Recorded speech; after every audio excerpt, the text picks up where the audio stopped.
What are the main duties and responsibilities of the role? Well, my role is of a writer-director, so I spend a lot of time writing film scripts, rewriting, and I spend a lot of time meeting people in the hope that they will produce my films. In terms of directing, it's basically when I do direct a film, it's a lot of planning, making sure that everything's ready for the shoot, and essentially ensuring that the actors are performing as well as they can do, really. So, how much would the average employer earn?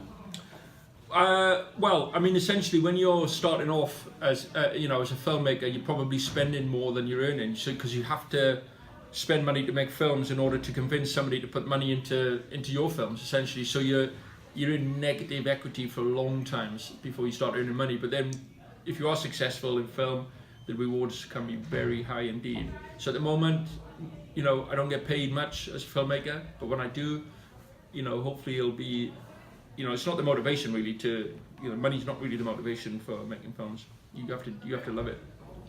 So, what are the expected hours that you'd expect to work? Well, it's your life essentially. If you're making a feeture film, that's your life over for 6 months. You're on it 18 hours a day for probably 6 months of the year. It's very intense.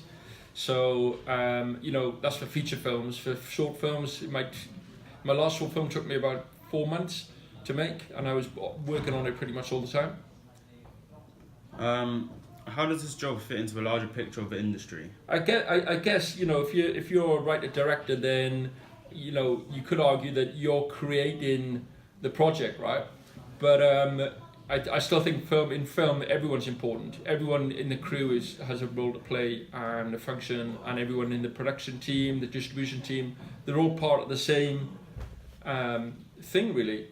Some have different talents than others. I couldn't be a sound recordist, for instance. So, what kind of experience would someone need to get this role? I think you just need to go out and make films, really. You need to do it yourself. This is why college and university is a good place, because they have equipment and showing people you can work on your own initiative, not relying on things to be given to you. Just go out there and do it yourself. That's what gets people noticed, and that's what then gets you employed essentially. What role could they undertake after they have been successful in this role? I guess for directors, they tend to just keep on directing. They don't tend to switch. Some enter production, some go to producing films, but largely it's hard enough to get to direct a film anyway. So once they're there, they tend to stay around as long as they can. Okay. Cool. Thank you. All right, guys.